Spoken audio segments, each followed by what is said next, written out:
Ya estamos grabando. Esta es la clase número 12 del taller de composición desarrollado aquí dentro de la Universidad Tomás Frías de la ciudad de Potosí. Vamos a ver esta clase un nuevo tema según el programa que hemos establecido y que todos ustedes conocen. Está en la plataforma. Si alguno quiere saber cuál es el contenido de todo el taller, puede acceder a la plataforma y ahí está el documento donde tienen todos los temas, clase por clase, de la clase uno hasta la clase de octubre, del 24 de octubre, que sería la última clase. Entonces, hoy día, de acuerdo al contenido establecido, el tema de la clase de hoy es tema con variaciones, ¿ya? Tema con variaciones. Ese es el tema que hoy vamos a tratar para esta clase de composición. Bueno, indudablemente todos hemos escuchado hablar de lo que es el tema con variaciones, que es una de las maneras más antiguas de poder desarrollar una idea musical, ¿no? Una de las técnicas más largas y antiguas de composición. Viene desde la Edad Media, ¿no? Pasando por la música del Renacimiento, por la música barroca, y en cada época a veces ha cambiado de nombre y a veces ha tomado, digamos, características particulares de acuerdo a la época, ¿no? Quedamos con la idea de tema con variaciones. La idea sería que existe un material básico del cual se parte y a partir de ahí lo que hace el compositor es ir transformando ese material una cierta cantidad de veces que no está establecido, es decir, es una forma que tiene una estructura abierta, porque no se define, no está definido si la estructura tiene que ser con un tema y 5 variaciones, y 4 variaciones, y 10 variaciones. Las variaciones Goldberg de Johann Sebastian Bach es un tema, un aria, y tiene 32 variaciones. Beethoven tiene las 32 variaciones sobre un tema determinado. Mozart tiene muchísimas temas con variaciones. Haydn, Händel, los barrocos también tienen un tema con variaciones, etcétera, etcétera, etcétera, ¿no? Es una estructura que tiene ya un formato clásico. Sin embargo, hoy día voy a plantear además la posibilidad de tener un tema con variaciones, de trabajar la idea de la variación bajo otra perspectiva un poco más abierta y un poco más actual, ¿no? Porque yo creo que hoy día con los recursos que tenemos, con las nuevas ideas, con la tecnología, con la manera de pensar del hombre del artista del siglo XXI, se abren opciones que están un poco en un camino distinto al de las opciones que se han ido dando en la historia de la música, ¿no? Si nosotros vamos a una definición, a la definición, digamos, de Wikipedia, nos dice lo siguiente: la variación es una técnica formal donde el material es repetido de una forma alterada.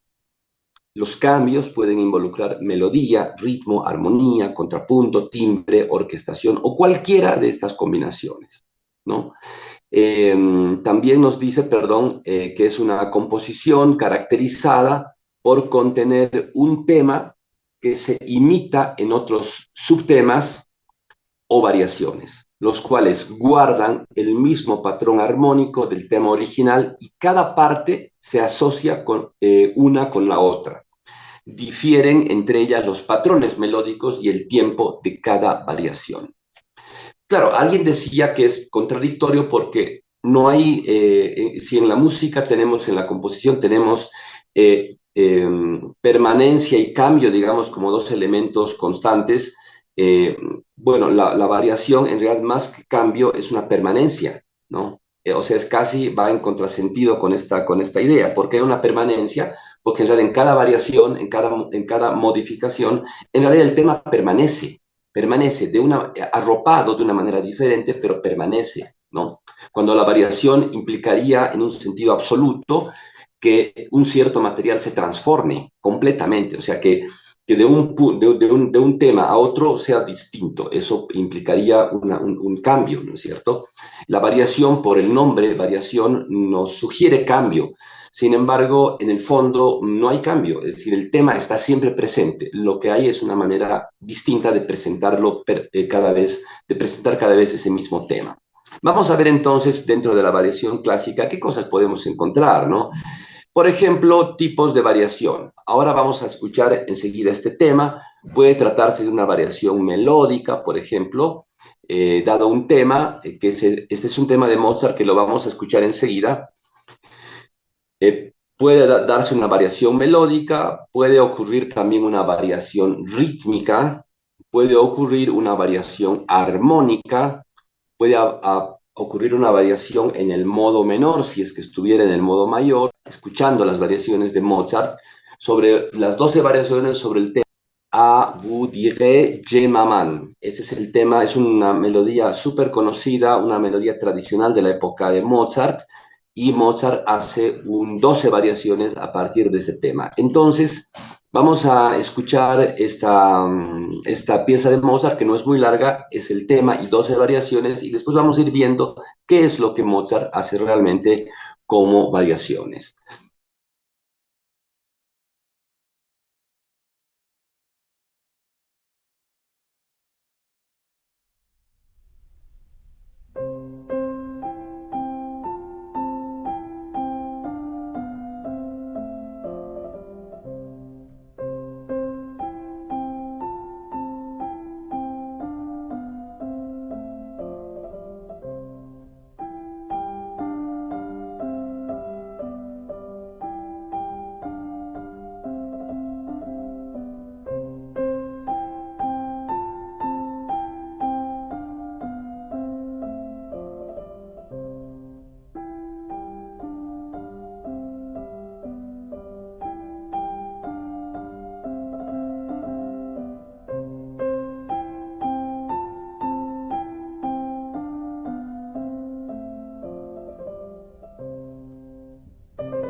Bien, una obra fantástica, como digo, como todo lo que uno escucha de Mozart, a pesar del tiempo transcurrido, sigue siendo tan actual y tan poderosa la música de este compositor. Ustedes pueden ver, bueno, podemos llegar a la conclusión así de una audición general, que en realidad cuando se habla de variaciones, en el fondo se habla de permanencia, ¿no? O sea, por eso digo, hay una especie de contradicción, porque lo que siempre permanece es el tema, presentado de diferente manera, pero el tema siempre permanece, pero siempre se lo presenta de una manera distinta, con un ropaje diferente. Y obviamente Mozart era un brillantísimo improvisador, igual que Bach, y se sabe que ellos, bueno, tomaban un tema y podían improvisar las variaciones de manera casi infinita, ¿no? Entonces, es una habilidad que se puede desarrollar y que si uno es instrumentista puede intentar desarrollar esa habilidad y ver las diferentes maneras en que puede presentar un mismo tema. El tema es muy conocido, era un tema tradicional de la época de Mozart y hasta hoy día ha llegado como algo que es muy conocido. En primer lugar, tenemos entonces que el tema de estas variaciones en do mayor de Mozart, eh, el tema generalmente se presenta de una manera muy simple. El tema tiene que ser simple. Ese es el principio de la variación clásica. Después voy a dar, como dije hace un momento, algunas alternativas, perspectivas que nosotros podemos incorporar a sumar a la idea clásica de la variación como posibilidades de actualizar esta forma en los tiempos en que vivimos, ¿no? Entonces, aquí ustedes ven este do mayor, melodía más simple que esta no puede haber, ¿no es cierto? Es realmente simple, nota repetida por compás, y en el fondo do, sol, la, sol, fa, mi, re, do. Es solamente eso, si no lo reduce, ¿no? Empieza en tónica, que es do mayor, do, sol, quinta, la, sol, fa, mi, re, do, y es un descenso del la hacia el do. O sea, es realmente una idea súper, súper simple que se presenta ya melódicamente. Además, ustedes ven que tiene forma de arco, empieza abajo, sube hasta un punto agudo, llega hasta el La, que es el sexto grado, y de ahí va descendiendo por grado conjunto hasta alcanzar la nota tónica, ¿no? Do, do, sol, sol, la, sol, sol, fa, fa, mi, re, mi, do. Listo, y se repite, punto, eso es todo, ¿no? Bueno, hay la segunda parte de la melodía, que es también simple, pero vamos a ver qué es lo que hace Mozart. No voy a analizar aquí cada una de las variaciones, pero algunas posibilidades significativas que puede tener la variación de un tema. Lo que encontramos en esta primera variación es una variación de tipo melódico que decíamos, ¿no? Quiere decir que uno, sobre la base de las notas planteadas por el tema, lo que uno va a hacer es lo que en el contrapunto se conoce con el nombre de ornamentación. Vamos, se va a ornamentar, se va a adornar la melodía, ¿no? Es como agarrar el objeto central, un objeto físico que tenemos, y ponerle adornos, ponerle, qué sé yo, tenemos una muñeca y un muñeco y le ponemos adornos, medallas, un ropaje bonito y queda totalmente adornado, ¿no? Seguramente las niñas hacen eso con sus muñecas, que les cambian de vestidito y les ponen objetos que las van transformando. Entonces, miren ustedes aquí lo que hace Mozart. Lo que hace aquí, si uno tuviera que marcar, yo voy a tomar el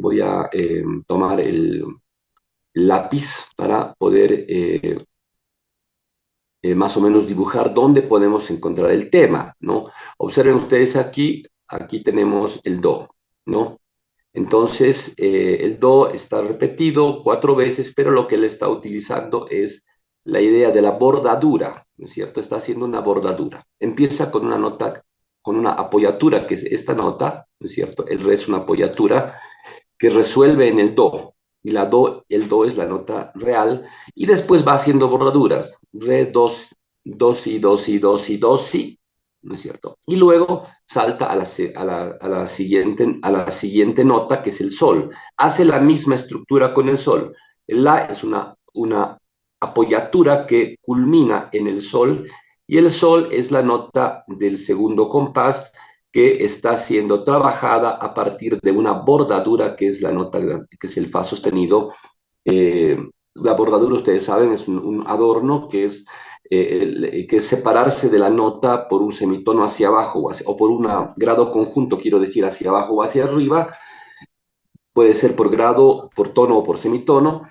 y volver a la misma nota, alejarse y volver a la nota. Entonces aquí él está haciendo una bordadura, que en este caso casi es como un trino lento, en cámara lenta, ¿no?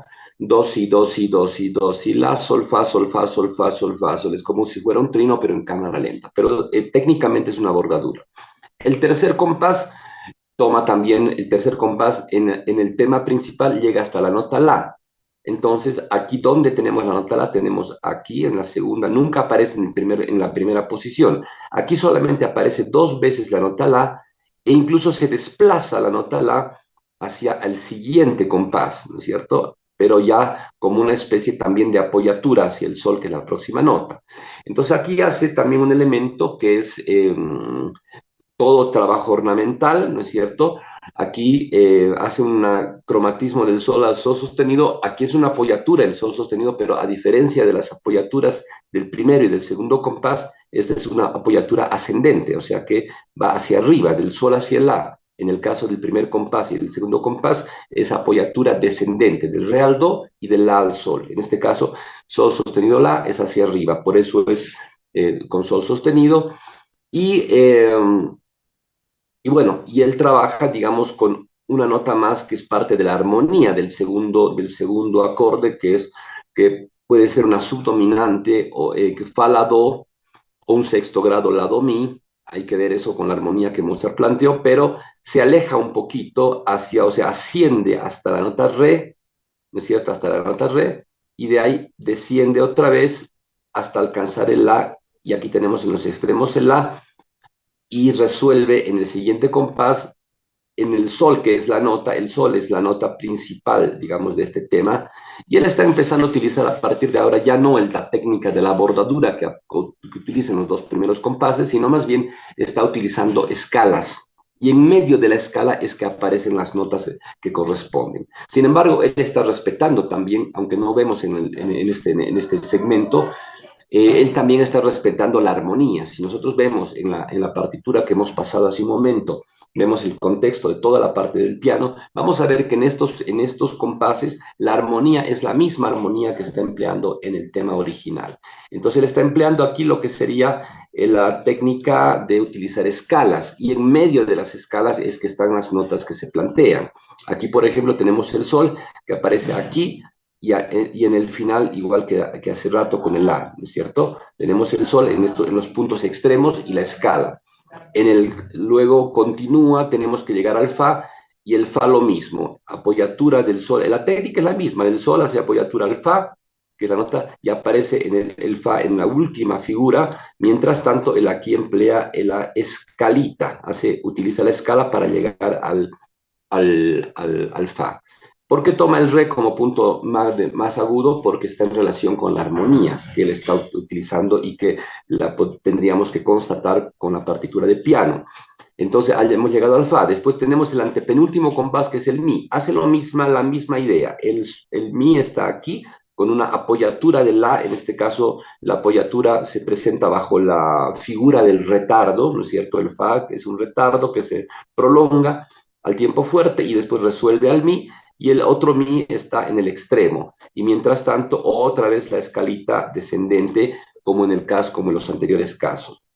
Finalmente, el penúltimo compás, que es la cadencia con la que termina el tema, es el re. Y aquí cae por fin, por primera vez en tantos compases, que la primera nota es la nota armónica que corresponde, en este caso el re, que aparece una sola vez y hace un giro cadencial, digamos, que tiene que ver con la dominante, que es, ustedes saben, la dominante de do es sol, si, re. Entonces las notas de la dominante son el sol, si, re, son estas tres notas que están en redondo. El re, el sol y el si. El la, otra vez, está funcionando como una apoyatura también hacia el sol, ¿no es cierto? Y finalmente, la última nota es corta, es un do. Esta es una variación de tipo melódico, porque está trabajando sobre transformación de la melodía. Entonces, esa es el primer tipo de variación. Ahora, en la quinta variación es que Mozart emplea la variación rítmica. La variación rítmica significa que va a trabajar sobre el ritmo principalmente, ¿no es cierto? Obviamente, no solamente sobre el ritmo, pero el ritmo es un parámetro que él va a utilizar. Hace un ritmo en el cual establece dos planos dentro de la mano derecha que se van de alguna manera respondiendo y complementando rítmicamente. Eso también tiene que ver, son técnicas también que están explicadas dentro del contrapunto. Aquí está el do, sol, sol, la, sol, fa, mi, re, do. O sea, el tema está aquí. Do, sol, la, sol, fa, mi, re, do. Están todas las notas del tema. Solamente, ¿en qué consiste? En que la segunda negra de cada compás ha sido desplazada por una corchea. Entonces aparece negra, silencio de corchea, corchea, en la línea superior. A partir del cuarto compás, utiliza intervalos armónicos para apoyarse en las notas de la armonía, ¿no? Indudablemente.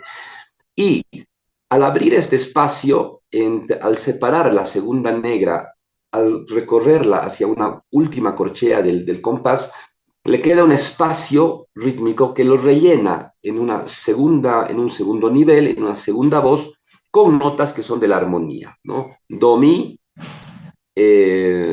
do, ¿no es cierto? Estamos hablando dentro de do mayor, después aquí hace el cuarto grado, ¿no es cierto? Aquí arriba tiene fa y aquí hace fa do, el acorde es fa la do, simplemente utiliza notas dentro de la armonía, tratando de mantener el criterio que ustedes ya conocen de las reglas armónicas, donde dice que las voces deben moverse por el camino más corto posible. Si se puede mantener alguna nota ligada, hay que tratar de mantener la nota del acorde anterior al que sigue por medio de una ligadura. En este caso, el do es el que se está manteniendo. El mi está yendo de la manera más simple por grado conjunto al fa, vuelve al mi. Después el mi va al re, al do. Bueno, aquí tenemos la presencia de la dominante, sol, si, re o sol, si, re, fa, o si, re, fa, que es parte de la dominante. Después aparece como un sexto grado con la do, mi, ¿no es cierto? Con una disonancia que es en realidad el re es un retardo, es el re que se mantiene del acorde anterior, un retardo que resuelve a do, es una nota que forma disonancia, es una nota ajena, digamos, a la armonía. Eh, Finalmente hace la cadencia que es subdominante, dominante y tónica al final, ¿no? Entonces está utilizando ese desplazamiento métrico para jugar y lo que más llama la atención en el caso de esta variación es la parte del ritmo. Eso es lo que es lo llamativo de esta variación, que es la quinta variación de esta colección. Pero también podemos encontrar algunas variaciones de tipo armónico. Quiere decir que el compositor lo que va a hacer es introducir algunas nuevas armonías o también va a modificar o va a enriquecer o va a transformar las armonías originales, ¿no? En esta variación vamos a ver cómo Mozart logra transformar las armonías. Estamos siempre dentro de la tonalidad de do mayor. Entonces empieza con el do mayor, se apoya en el do y hace toda la escalita. Bueno, primero veamos dónde están las notas de la variación, ¿no? El do es la nota con la que empieza, ¿no? Aparece una sola vez, pero ya sabemos, en nuestro oído ya está sonando el do, sol, sol, la, sol, ¿no? Entonces aquí aparece el do, ya nos hace recuerdo, pero ya se ha alejado, ya no hay repetición de la nota, por lo tanto estamos un poco más lejos de la variación original. El sol aparece, vamos a marcar en este punto, vamos a marcar las notas del tema, que es do, sol aparece aquí, recién en este punto aparece el sol, el la aparece aquí, y aquí, y aquí, ¿no? El sol aparece aquí, con una bordadura, aquí, aquí, aquí, ¿no? Do, sol, sol, la, sol. El fa aparece aquí, aparece aquí, aparece aquí, aparece aquí.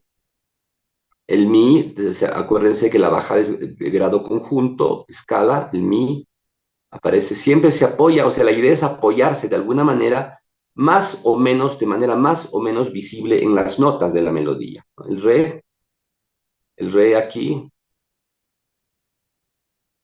y finalmente la tónica, que sería, digamos, la nota do. Ok, entonces do, sol, sol, la, sol, fa, mi, re, do. Estamos con todas las notas de la melodía original. Pero vamos a ver qué sucede en la armonía. Aquí tenemos el do, aquí tenemos, seguimos dentro del acorde de do mayor. Aquí tenemos la subdominante, justamente como el la es la nota principal, y estamos en do mayor, la subdominante es fa, la, do, o sea, el la es la nota de la subdominante, estamos dentro, vamos a marcar, aquí tenemos el acorde de do, el acorde de do, que es primer grado, el acorde de fa, que es el cuarto grado, luego retorna hacia do mayor, aquí está do, la armonía es muy sencilla, y ahora aquí ya empieza a jugar un poquito con alguna modificación. A ver, un segundito, por favor. Aquí utiliza un acorde de fa mayor 7, que ya es una variación armónica porque no tenía el acorde, esta séptima, ¿no? Ya aparece en primera inversión. Aquí tenemos el fa mayor, pero tiene el la en el bajo, ¿no es cierto? Es en la primera inversión, o sea, es el fa, pero ustedes saben que se cifra con un número 6, ¿no es cierto? Está el fa el la en el bajo. El cifrado que aparece en la partitura de arriba es el cifrado más de la armonía moderna, digamos, ¿no? Luego cambia, no se mantiene el fa, sino que aquí aparece el acorde disminuido de si, o sea, como el séptimo grado, el si disminuido, ¿no?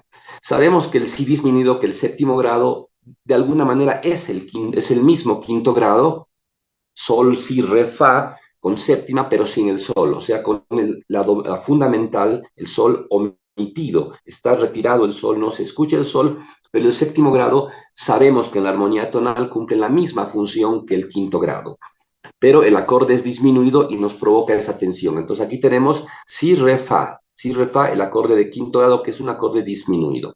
Luego, aquí hay una novedad armónica interesante porque hay una dominante secundaria, una dominante alterada, que es otro acorde que sería el tercer grado, que es el acorde de mi mayor, el tercer grado, pero transformado en acorde mayor como dominante, ¿no es cierto? El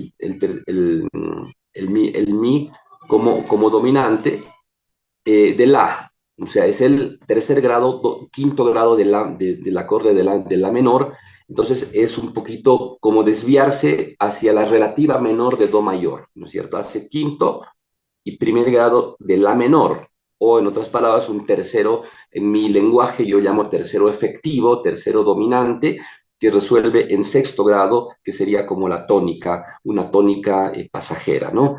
Entonces aquí es una variación interesante porque lo convierte en dominante el tercer grado, que en el original podría ser el primer grado, porque la nota mi es parte del primer grado, podría ser el acorde do mayor. Sin embargo, aquí él juega con pasar con generar una pequeña región tonal de la menor. En el siguiente acorde hace la misma, bueno, no es la misma porque es menor, pero toma el segundo grado. Acuérdense que en este compás es la cadencia final para terminar la primera parte del tema. Entonces él hace el segundo grado, que es el re, fa, pero le pone con séptima, re, fa, la, do. Aquí tenemos el do arriba. Ojo, que sigue las reglas de la armonía clásica. ¿Se acuerdan que cuando la armonía clásica nos dice que cualquier acorde que tenga séptima, esa séptima tiene que estar preparada? Lo que quiere decir que esa séptima debe escucharse del acorde anterior. Y aquí la séptima es re, fa, la, do, el do es la séptima. Le vamos a cambiar de color para que no confundamos. Esta es la séptima del acorde, esta es la séptima, pero esa séptima está preparada de aquí, o sea, se escucha antes, y después la séptima siempre debe resolver, y vemos que esa séptima resuelve aquí, en el si. O sea, está preparada, se produce la séptima y resuelve en el si. O sea, las reglas que nos han enseñado en la armonía clásica se están manteniendo a pesar de tener este desarrollo pianístico que tiene esta pieza. Entonces, el segundo grado invertido con el fa en el bajo va a la dominante, al quinto grado a sol y termina en do. Entonces, aquí lo que podemos ver en esta variación es que también el compositor tiene la libertad, de alguna manera, de poder modificar la armonía si así lo hiciera, si así lo quisiera. Entonces aquí Mozart juega con una variación armónica. Y en este caso es transformar ese do mayor en do menor, cambiar de modo. Entonces aquí Mozart lo que está haciendo, está cambiando hacia el modo menor. Entonces vemos aquí también hay una modificación de la articulación y está jugando también con un elemento del contrapunto. Bueno, aquí hay elementos contrapuntísticos muy interesantes en esta variación que los vamos a identificar y los vamos a mostrar. Repetimos cuál es el tema. Do, do, sol, sol, la, sol. Bien, este es el do.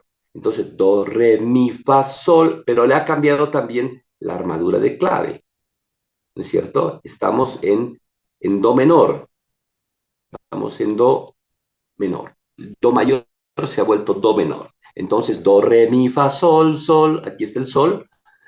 Ahora, él está empleando la técnica, que es una técnica de contrapunto, de la imitación, ¿no es cierto? Está utilizando la imitación, que obviamente se utilizará más adelante o atrás se había utilizado mucho como una técnica del contrapunto antiguo, ¿no? Y que en el barroco fue muy popular a través de las invenciones, de las fugas especialmente, ¿no? Entonces, aquí está usando la imitación, pero además está usando figuras del contrapunto, de las especies del contrapunto clásico, por ejemplo, que son las suspensiones. Las suspensiones, que ustedes, los que conocen armonía moderna, están familiarizados quizás con el término sus 4, sus 2, sus 6, ¿no es cierto? El famoso sus, es de la suspensión. La suspensión o disonancia suspendida es cuando se prolonga una nota del acorde anterior, como en este caso el sol, y choca con la nota del acorde siguiente, produciendo una disonancia, pero esa disonancia luego, esa segunda, fíjense, aquí se produce un intervalo de segunda, pero se resuelve en una tercera. Eso se llama una suspensión 2-3, porque la nota se liga cuando en el tiempo fuerte produce la disonancia de segunda y luego esa segunda, justamente la nota disonante baja por grado conjunto y termina en una consonancia, que es la tercera, que ya es nota del acorde. Entonces está jugando con una cadena de suspensiones Mozart, porque para el siguiente acorde hace lo mismo. Esta nota, que es la nota a la cual resuelve el sol, se mantiene y ahora es disonancia y forma otra vez una segunda con la nota del acorde que resuelve al mi. Otra vez tenemos una suspensión, que es la suspensión de tipo 2-3. Es la cuarta especie del contrapunto en especies. Pasa la misma historia con la nota, la segunda resuelve en tercera, entonces es un encadenamiento de suspensiones 2-3. Y pasa la misma historia y tenemos la segunda que se vuelve tercera y finalmente la misma historia de la segunda que se transforma en tercera. Es la cuarta especie del contrapunto en especies que uno aprende cuando estudia contrapunto. Pero no solamente que está este recurso de la suspensión, sino que también está el recurso de la imitación, que es otro recurso de contrapunto. Entonces, fíjense que realmente Mozart está empleando conocía muy bien las técnicas del contrapunto clásico y las utiliza dentro de esta variación, además de haberle cambiado el modo.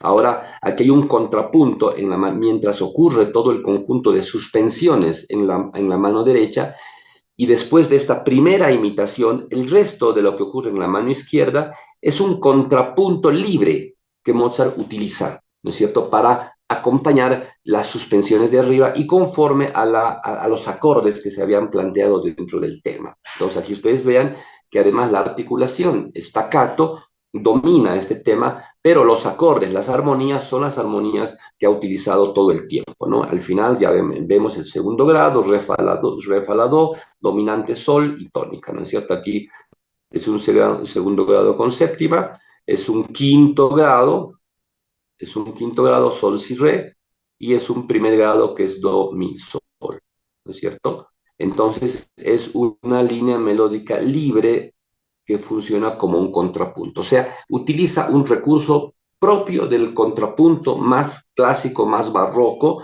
para hacer esta variación, pero la gran novedad y lo que más fuertemente suena al oído es que lo que Mozart ha hecho es le ha cambiado del modo mayor, se ha ido hacia el modo menor. Entonces, ahí tenemos una manera también de hacer estas variaciones. Después han visto ustedes toda la ornamentación de la mano izquierda, mientras ocurre el tema en la mano derecha, la mano izquierda hace semicorcheas y va haciendo, digamos, las mismas armonías, pero ya de una manera más virtuosa, utiliza tresillos, en fin, pero es la permanencia del tema siempre bajo un ropaje distinto. ¿Qué otro tipo de variaciones podríamos imaginarnos de tener un tema? Podríamos hacer, por ejemplo, podríamos hacer variaciones tímbricas, es decir, podríamos, no, ya se ha hecho, ¿no es cierto? Es decir, donde lo más importante en la variación sea la transformación del timbre. En este caso, digamos, quizás más para un conjunto de instrumentos diversos, donde podríamos ir transformando que el tema, la melodía principal, vaya cambiando de instrumento, no solamente que se va modificando en cuanto a su ritmo o en cuanto a su altura, pero que va cambiando de instrumento, va cambiando de timbre, ¿no? Eh, Podrían haber variaciones estilísticas. Yo conozco varios grupos de variaciones donde realmente el tema se presenta de una manera y cada variación consiste en modificar el estilo, ¿no es cierto? Eh, yo hace algunos años fui docente de un colegio aquí, del colegio alemán, y teníamos un pequeño conjunto, una orquestita de instrumentos diversos según lo que los jóvenes tocaban, y había detectado una pieza que tenía un carácter didáctico, no recuerdo en este momento el tema, era un tema muy conocido, muy popular, y se presentaba el tema y cada variación era un estilo, se volvía jazz, se volvía en el estilo de Mozart, se volvía en el estilo de Bach como contrapunto, se volvía en un estilo más rockero, o sea, variaciones muy actuales, ¿no? Con ritmos, digamos, propios del siglo XX y de la música popular. También podríamos darnos esa licencia de hacer variaciones de tipo estilístico.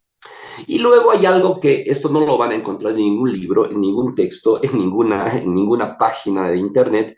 Es lo que yo llamo las antivariaciones o variación inversa, que después voy a explicar y voy a ir a este punto un poco hacia el final para ver de qué se trata y qué es lo que yo entiendo por la antivariación. O sea, seguir un camino distinto al de la variación tradicional. La idea es que la variación va a partir generalmente de un tema simple, simple. ¿Por qué simple? Porque cada variación que vayamos realizando, cada variación sucesiva, vamos a decirlo, va a incluir elementos de complejización de ese tema. Entonces, si nosotros tomamos un tema que ya de entrada es complejo, entonces va a ser difícil complejizarlo aún más en el transcurso de las variaciones. Entonces, cada variación nos da opciones de irla complejizando. Las últimas variaciones del tema, el tema se va escondiendo, no tanto en esta casi siempre, pero hay algunas de las variaciones que, como hemos podido ver, en que el tema está un poco más escondido, no lo vemos tan abiertamente, ¿no? Y en las últimas variaciones la textura además se va haciendo cada vez más densa. Entonces, esta es la primera idea de las variaciones. La variación toma un tema simple, un tema sencillo, y lo que va haciendo, lo va haciendo transitar, va generando un transcurso, una linealidad que cada compositor planteará cuánta cantidad de variaciones quiere hacer y un plan para cada variación. La primera variación el tema lo voy a ornamentar melódicamente, es decir, voy a hacerle adornos, voy a hacer bordaduras, notas de paso, voy a hacer escalas y voy a presentar el tema en la mano derecha dentro de eso y la mano izquierda de alguna manera va a ser casi lo mismo del principio. Mi segunda variación va a ser tresillos. Mi tercera variación va a ser un contrapunto imitativo. Mi cuarta variación, etcétera. O sea, uno va a hacer un plan para cada una de las variaciones. Generalmente, y es muy habitual que dentro de la idea de la variación clásica, en la última variación, la variación del final, sea la variación más compleja, pero el tema se escuche bien claramente formulado, nuevamente se lo escuche completo y con todo el peso al tema original, pero con una textura mucho más densa.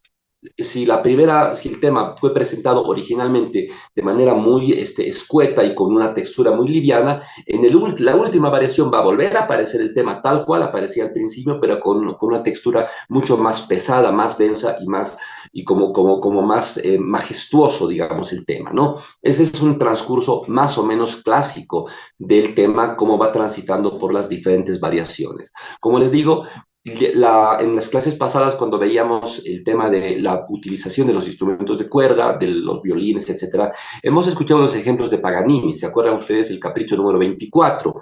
Bueno, el capricho 24 está planteado también, si ustedes repasan ese video y pueden encontrar y pueden ver a través del YouTube nuevamente el capricho 24 de Paganini con partitura, ahí se van a dar cuenta que Paganini va utilizando también, es un tema con variaciones, es un tema propio con variaciones, y cada variación, en el caso de Paganini, no solamente transforma la idea, la va ornamentando la idea del tema original, sino que además él aprovecha para utilizar técnicas diferentes en el instrumento en cada una de las variaciones. Es bastante libre de la manera en que uno quiera plantearse la idea de la variación. Y será buenísimo si ustedes pueden seguir viendo, pueden ir buscando temas con variaciones. Las variaciones de Beethoven son también fantásticas, impresionantes. Las de Bach son también variaciones construidas de una manera majestuosa dentro del estilo bajiano. Precisamente yo quisiera ver un poquito, no completo porque la obra es excesivamente larga, pero las variaciones Goldberg, Bach tiene esto que yo comentaba, espero que lo haya descargado, espero que lo tenga aquí. Bach tiene una colección de variaciones que son las variaciones Goldberg. Lo voy a poner ahora y voy a saltar un poco de manera aleatoria porque si no nos vamos a quedar una hora escuchando estas variaciones y no sería mucho la idea, ¿no?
el trabajo es totalmente contrapuntístico, o sea, todas las variaciones son despliegue de conocimientos de contrapunto, o sea, incluso algunas variaciones las convierte en fugas, ¿no? Son fugas. Así que cada compositor tiene pues su propia perspectiva de la variación. En el caso de Mozart, la época es diferente, la música de Mozart es más homofónica, ¿no? Entonces se plantea en ese sentido. El de Bach no son variaciones tan virtuosas como virtuosas desde el punto de vista compositivo serían las de Bach, y sobre todo desde el punto de vista de su magnífico conocimiento de contrapunto, ¿no? Entonces, bueno, hay muchas opciones en ese sentido. Voy a presentar finalmente para que ustedes observen. Hay un tema que también lo vamos, miren, las variaciones de Bach duran casi 1 hora y media, o sea, es el área, y al final han visto, él cierra, digamos, todo el ciclo de variaciones, volviendo a presentar el área de la manera sencilla como la presentaba al principio. Pero en medio de eso, entre la primera aparición del área y la última, está todo ese conjunto de 31 variaciones que son realmente un despliegue de técnica compositiva y de técnica contrapuntística, ¿no? Pero vamos a escuchar un tema más popular y de ahí vamos a ver cómo lo plantea este compositor, repito, Frederick Rzewski, el autor, a pesar del apellido, pero es un compositor norteamericano, de origen polaco, y él tiene esta obra que la vamos a ver en este momento, ¿no? El pueblo unido jamás será vencido, la traducción al español.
Hago una pequeña pausa en esto.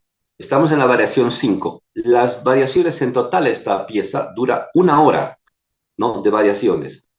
Y ustedes observan que ya el compositor ha empezado a alejarse de tal manera del tema que ya es difícil reconocer el tema original, pero además ya implica un cierto nivel de virtuosismo absolutamente extremo. Entonces, y además hay una serie de indicaciones que de alguna manera van dando un gesto diferente a cada variación. 1 hora de variaciones bajo esta perspectiva. Voy a saltar, obviamente, hacia variaciones de más adelante porque no podemos estar 1 hora escuchando la obra. Vamos a oír esta variación 5 más y luego voy a adelantar para que más o menos veamos hasta dónde puede derivar el tema de las variaciones. Vamos a seguir escuchando.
Al final de esta página, ustedes pueden leer que hay una cadenza, pone un paréntesis y dice cadenza, y dice improvisación opcional. Puede durar en cualquier lugar hasta 5 minutos o más.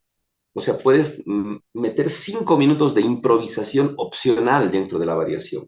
No sé si han visto también en algunas de las imágenes anteriores, mientras corría la partitura, hay lugares en que él dice grito opcional, puede gritar, un grito corto, puede cantar, decía, ¿no? Entonces empieza a introducir elementos extra partitura, ¿no? Donde el intérprete, digamos, un poco teatraliza la obra. Entonces, fíjense tan libre, cómo es tan libre la posibilidad de trabajar en esta forma en un sentido mucho más actual.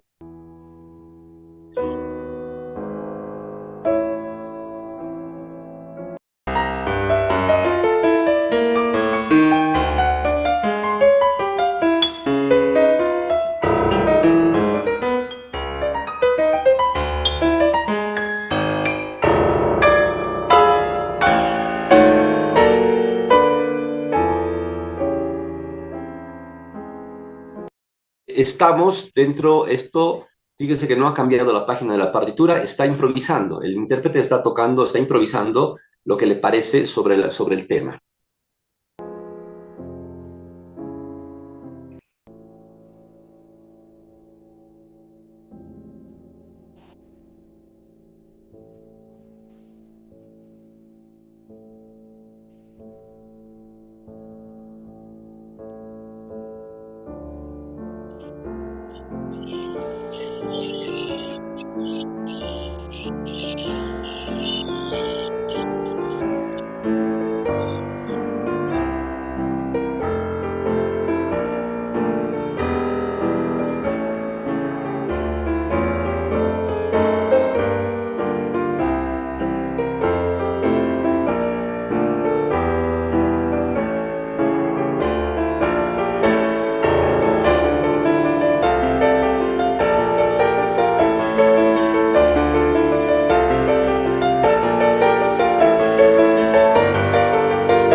El pueblo unido jamás será vencido de Frederick Repsky. Hemos escuchado fragmentos de esta impresionante obra. Ustedes han visto que es realmente alucinante esta pieza, pero no podríamos ponerla toda completa. Dura 1 hora, más o menos 1 hora y 5 minutos, pero utiliza todos los recursos posibles de las variaciones. el tema se disfraza, se esconde, evoluciona, hay gritos, hay improvisaciones, hay de todo. O sea, es realmente llevada a esta forma a un sentido totalmente amplio y totalmente artístico, excediendo todos los límites de las variaciones según se ha utilizado, digamos, en la historia de la música. Entonces, te comentaba hace un rato en un mensaje, mientras estábamos escuchando, Miguel Ángel Señor Anis decía que él había propuesto en algún momento las variaciones sobre, o había intentado hacer, o se propuso variaciones sobre el himno nacional. Hay, en Argentina hay un compositor, no recuerdo el nombre, que ha hecho variaciones sobre el tema del himno nacional argentino. Se han hecho sobre los himnos, se han hecho muchas variaciones porque los himnos generalmente son melodías muy cantables, muy reconocidas. Es mucho más interesante cuando una variación, cuando uno puede trabajar una forma, un tema con variaciones a partir de un tema que sea muy conocido, porque eso está en el oído de la gente. Entonces la gente aprecia y se da cuenta, porque cuando uno presenta un tema desconocido, en realidad no puedes disfrutar las variaciones, el alejamiento del tema o la transformación del tema de la misma manera que si uno realmente conoce el tema. Cuando uno conoce el tema que se está presentando, es más interesante ver cómo ese tema se va transfigurando a medida que pasa la obra. Entonces, variaciones sobre el himno nacional es una muy buena idea, o sobre cualquier canción, un tema popular. El maestro Franz Terceros, que está en Santa Cruz, tiene unas variaciones sobre el tema Piama, ¿no? Que es un tema oriental. Él ha hecho unas variaciones muy interesantes para un pequeño conjunto orquestal. Pero podemos ver que las variaciones pueden llegar a hacerse trabajos bastante simples, digamos, de variaciones de unas 5 o 6 variaciones ornamentadas y con algunas transformaciones pequeñas, o podemos llegar al extremo de las variaciones Goldberg, que es un trabajo, es un tratado de contrapunto a las variaciones Goldberg de Bach. Bueno, las variaciones de Mozart, todo el conjunto de variaciones de Mozart, Beethoven, son un dechado de fantasía acerca de las transformaciones del tema, aunque el tema siempre permanece atrás. Y en el caso de las variaciones de Repsky, es también ya es un planteamiento completamente complejo y completamente contemporáneo acerca de el alejamiento y hasta qué punto realmente yo logro estirar y buscar, digamos, hasta la última gota expresiva del tema, y simplemente sentir ese aroma al tema de manera lejana, como si fuera una especie de hecho, digamos, subliminal, ¿no? En fin, el tema es sumamente amplio. Yo quiero plantear justamente en este tramo final de la clase dos cosas. Por un lado, la idea esta de la antivariación, no sé si el caso de Repsky podría ser considerado un caso de antivariación, ¿no? Además, ustedes observen que tanto se ha alejado y tanta locura ha hecho el compositor en medio de las variaciones, de las no sé cuántas son, 40, 50 variaciones, no creo que no son tantas, pero son muchas variaciones, ya al final presenta el tema nuevamente. O sea, termina con el tema porque ya ha habido tanto el alejamiento que hace lo mismo que Bach con las variaciones Goldberg, que vuelve a retomar el tema para concluir la pieza con el tema al final. Pero el tema es que la variación es un desafío al ingenio y a la técnica del compositor. El compositor necesita emplear muchos recursos técnicos para poder generar variaciones y para trabajar sobre un tema y generar variaciones. Entonces, es un desafío para cualquier compositor que hacer incursionar en esta forma musical que es completamente abierta. Yo digo que yo llamo formas abiertas a las variaciones, a la suite, por ejemplo, porque la suite es un conjunto de danzas, pero es abierto porque no está establecido cuánta cantidad de danzas son. Uno puede tomar un tema y hacer, digamos, como el caso de Bach con las suites para las suites barrocas, que hay una obertura o un primer tema principal, y en esa tonalidad hay varias otras danzas que pueden ser 3, 4, 5, 6, 10 danzas, las que ustedes quieran. Y las variaciones es lo mismo, hay un tema principal y después todas las variaciones que a ustedes se les ocurran, ¿no?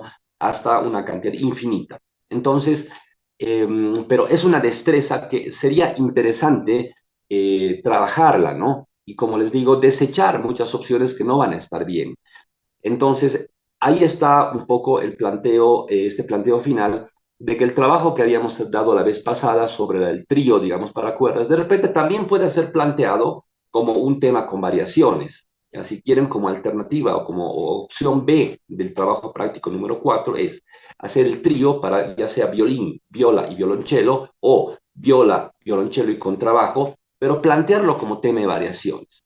Opción B, ¿no? En ese caso, ustedes tienen que buscar un tema puede ser un tema propio, pero ya les digo, cuando el tema se conoce, la gente lo conoce, se puede disfrutar un poco más el alejamiento o las transformaciones que uno va a sugerir para ese tema, ¿no? Cuando el tema es propio, como no lo conoce nadie más el tema que el propio autor, es un poco más difícil establecerlo, digamos, en el consciente del oyente. Sin embargo, es abierto, si ustedes quieren proponer un tema propio, sencillo, simple, se puede desarrollar a la manera de variación. Entonces, esa es la variante para el trabajo práctico número 4. Ahora, vamos a ver cuál es la idea esta mía de la antivariación de plantear, digamos, una variación inversa, como yo les decía. Bueno, la antivariación debería partir, una vez, esta idea a mí se me ocurrió en una ocasión dando una clase de composición y uno de los compañeros que quería hacer justamente unas variaciones sobre un tema que él tenía propias y me planteó que no quería hacer unas variaciones de la manera clásica y cómo podía ser y empezamos a charlar varias alternativas y a mí se me ocurrió algo muy interesante, ¿no? A ver, aquí dice la antivariación podría partir del tema escondido y de una textura ya compleja, ¿no? Y en la última variación el tema aparecería ya despojado, o sea, se lo escucharía, se lo escucharía libre como tiene que ser. Bueno, entonces, en este caso, ¿cuál sería la idea? Digamos, uno puede, o sea, todo se te puede ocurrir como, porque en el campo creativo, ¿qué puede ser aquello que no se pueda hacer, que no se deba hacer? Quizás lo único que no está, digamos, permitido dentro del mundo de la creatividad es plagiar, ¿no? Porque en todo caso, eso ya no es una actividad creativa, ¿no? El tema de poder aprovechar, de hacer justamente lo inverso a lo que hace la variación clásica. Como hemos visto, la variación clásica parte de un tema sencillo y lo va complejizando, lo va adornando, lo va modificando hasta el final, ¿no? En algunos casos puede terminar con el tema totalmente majestuoso e imponente y adornado y con textura compleja y terminar ahí de manera elocuente, o si no, también volver, como en el caso de las dos variaciones que hemos visto de tanto de Bach como de Revsky, volver al tema principal en el final, en la última variación. Pero otra opción sería ir a hacer el camino inverso, o sea, que la primera variación, o sea, que el tema aparezca al final, realmente. El tema nunca se lo escuche, sino es hasta el final, hasta que termina. Entonces, comienza la obra con el tema súper escondido, donde tú tienes una textura compleja y el tema apenas se entiende. Hay toda una maraña una maraña de notas y de texturas que aparecen al principio. En la siguiente variación, esto se va transformando, hay algunos elementos que uno escucha del tema, pero todavía no los reconoce al tema, y así progresivamente va avanzando la obra y se va despojando de texturas, se va despojando de elementos, hasta que al final va quedando prácticamente el tema solo. Y cuando en la última variación o la penúltima, el tema está prácticamente ya reconocible y terminan con la presentación del tema de una manera sencilla, ¿no es cierto? Esa podría ser la idea de una variación inversa, o sea, comenzar con lo complejo es como si uno tuviese, a ver, imaginemos la siguiente figura, a veces creo que las analogías fuera de la música nos ayudan a entender el hecho musical.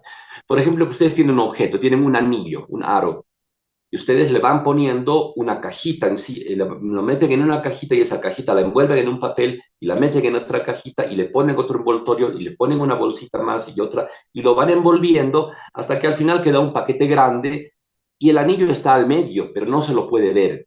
Y el trabajo consistiría en ir sacando los envoltorios, sacando las bolsas, sacando el papel, sacando las cajas sucesivas hasta que nosotros nos quedamos en el final con la cajita pequeña, abrimos la cajita y ahí adentro está el anillo perfectamente visible. Por lo tanto, es un camino completamente contrario al camino normal de la variación, ¿no es cierto? O sea, es una variación, pero en sentido inverso, ¿no es cierto? Que se va despojando de elementos, desde elementos muy complicados y muy complejos, hasta llegar al objeto tal cual tiene que ser de manera sencilla. Entonces, esa podría ser otra idea para pensar en lo que son una obra basada en la idea del tema con variaciones, las variaciones inversas o antivariaciones, como yo lo llamo. Entonces, hemos visto un panorama muy interesante de lo que puede llegar a ser esta estructura, esta forma de pensar la composición, que es variar un material temático determinado, ¿no? Entonces, por ejemplo, cada uno, aquí tenemos compañeros que son de Oruro, tenemos compañeros de Santa Cruz, compañeros de Cochabamba, compañeros de Potosí, compañeros de La Paz, de diferentes regiones del país. Por ejemplo, uno podría tomar un tema propio de su región, de tu ciudad, de tu departamento, etcétera, y presentarlo. Y a partir de ahí empezar a imaginar, pero yo pienso que es necesario hacer un plan, es decir, no es simplemente sentarse al piano o en la guitarra o en la computadora y empezar a meter notas y ver a ver qué sale, ¿no? Sino pienso que como en todo, en una composición seria, pienso que el compositor serio tiene que planear lo que hace, no puede dejar que la intuición lo lleve a hacer lo que salga, ¿no? A veces, como decía, para obras, para pequeñas piezas, la intuición a veces nos ayuda y puede funcionar. Si tenemos alguna experiencia, puede funcionar sin necesidad de hacer un plan demasiado estructurado. Sin embargo, yo pienso que una composición fuerte, seria y lógica siempre parte de que el compositor diseña una estructura y diseña una lógica para el transcurrir de su obra. Entonces, si tenemos el tema con variaciones, ya sea que uno presente el tema sencillo al principio o lo presente al final, no importa, sin embargo, diseñar cuánta cantidad de variaciones. A Bach no le salieron 31 variaciones porque se dio cuenta en algún momento que, bueno, no daba más que para 31 variaciones. A Revsky no le salieron 40 y pico variaciones solamente porque, a ver, hasta cuánto da mi imaginación, sino que son decisiones premeditadas que el compositor toma antes de empezar a componer la obra. Yo quiero hacer un tema con variaciones y yo decido que mi obra necesita tanta cantidad de variación. Yo defino, ya sea porque, qué sé yo, por razones arbitrarias, porque, qué sé yo, voy a hacer una variación por cada año de mi vida, yo tengo, qué sé yo, 45 años, voy a hacer 45 variaciones, ¿no? O un número místico, o un año de algo, eh, o simplemente algún cálculo de, cualquier tipo que fuera. Pienso que el compositor tiene que hacer un diseño, tiene que hacer un diseño y tiene que tener una definición. Y una vez que ya tienes una cantidad de variaciones, el número de variaciones, vas definiendo qué quieres hacer en cada variación. O el número final puede surgir de la cantidad de transformaciones que tú quieras hacer. También uno puede partir diciendo, yo no sé cuántas variaciones voy a tener en esta obra, pero yo quiero primero presentar el tema, después quiero hacer tal procedimiento, tal intervención al tema, luego quiero cambiar de modo, aquí lo quiero hacer politonal, en este lugar quiero incorporar tal otro elemento, aquí quiero juntarlo con este otro material y uno va haciendo, va definiendo cuántas transformaciones quiere hacer y de pronto te salen 10 variaciones o te salen 12 variaciones o te salen 18 variaciones.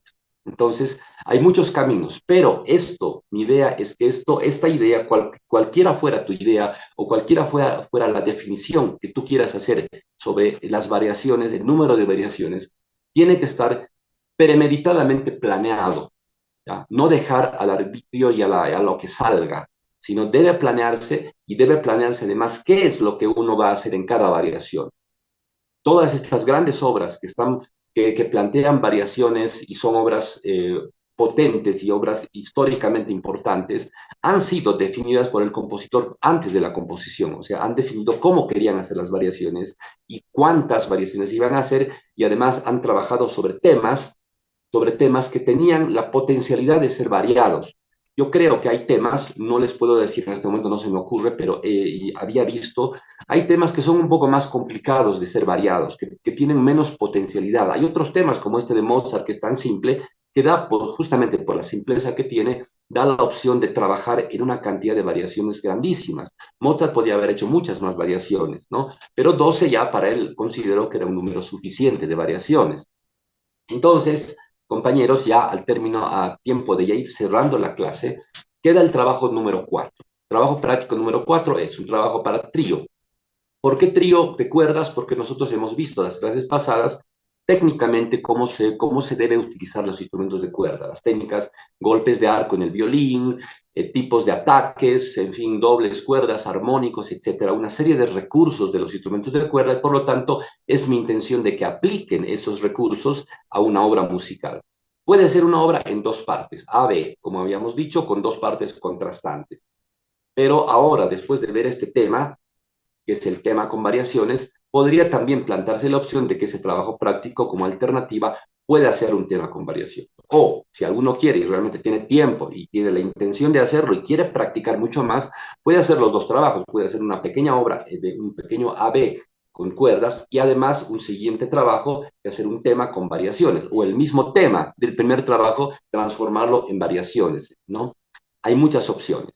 Entonces, bueno, espero que el tema les haya parecido interesante. A mí me parece que realmente puede llegar a ser fascinante todos estos temas y nosotros podemos a cualquier tema histórico, podemos primero actualizarlos a nuestra época, a nuestro tiempo, a nuestra realidad, a nuestro contexto, a nuestros gustos, y a partir de ahí generar planteos compositivamente serios y compositivamente importantes. Hacer, por ejemplo, una obra como decía Miguel Ángel Señoranis, agarrar el tema del himno nacional o el himno departamental, el himno de Santa Cruz, el himno de La Paz, de Potosí, y tomarlo como tema y después hacer, qué sé yo, un número determinado de variaciones, puede ser también un desafío interesantísimo. Pero bueno, eso ya queda librado un poco al interés que cada uno tenga al respecto. Pero yo les propongo que lo hagan porque es un ejercicio de composición absolutamente fantástico. Mira, yo había preparado, tengo aquí un pentagrama que había preparado para hacer algún ejercicio de transformación del material motívico. Lo voy a dejar para la próxima clase, ¿ya? Donde vamos a hacer un ejercicio práctico dentro de la clase misma, ¿no? Pero evidentemente la variación motívica es un recurso para el conjunto del tema con variaciones. Entonces, todo está relacionado. Se puede hacer, o sea, la variación motívica no necesariamente entra dentro del contexto del tema con variaciones. En cualquier composición que uno hace, digamos un A, B, uno tiene una frase de una idea, por ejemplo, la segunda frase puede ser la misma frase primera, pero con una variación motívica, ¿no es cierto? Y la parte B puede ser también otra variación motívica, digamos, en vez de que esté en la mano derecha del piano, puede estar en la mano izquierda el motivo.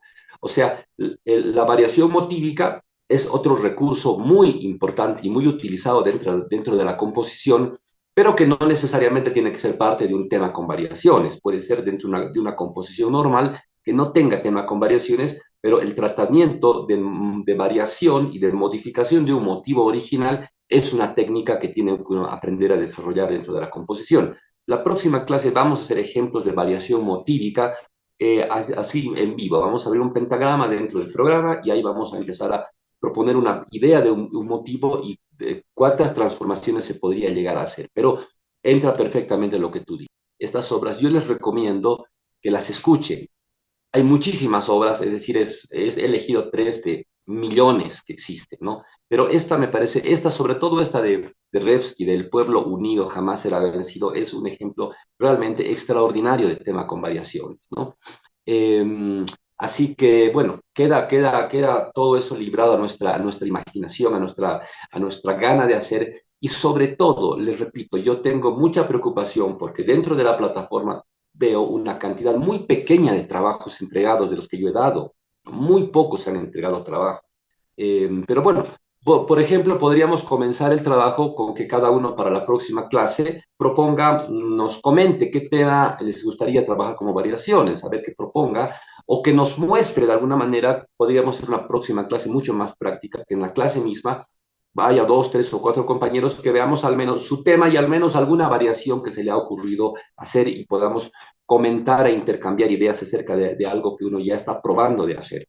Es que si no ponemos las manos en la masa, no vamos a aprender, o sea, no lo vamos a lograr. Para poder lograr realmente lo que estamos tratando de hacer es poner las manos sobre la masa. Hablar y hablar y hablar no nos va a llevar realmente a un oficio de composición. El oficio se hace haciendo, no hablando. Entonces, yo doy las pautas, doy los ejemplos, muestro, etcétera, pero finalmente el aprendizaje total se va a llevar a cabo cuando veamos los trabajos que ustedes están haciendo y cómo los están resolviendo y a partir de ahí discutamos y veamos si de pronto ha faltado un poco más trabajo, si se necesita hacer algo más sobre la idea que están haciendo, ver cómo está equilibrada la forma, todo eso, pero hay que hacer. La única manera de lograr realmente un resultado positivo dentro de este taller es realmente que podamos ver trabajos y que destinemos alguna clase, por ejemplo, la próxima, a ver trabajos de dos, tres o cuatro compañeros, aunque sea una frase, aunque sea un primer tema, aunque sea un primer tema y una o dos variaciones, lo que hayan logrado hacer. Hay tema con variaciones, obras muy cortas, por ejemplo, yo conozco tema con tema y dos variaciones, nada más, y ahí se termina toda la obra. O sea, es una especie de A, B, A o A, A', A, 2'. Muchas gracias. Entonces, compañeros, nos vemos la próxima semana y a trabajar y a ponerse al día en la presentación de trabajos. Muchas gracias por la atención. Buenas tardes para todos. Me voy. Adiós.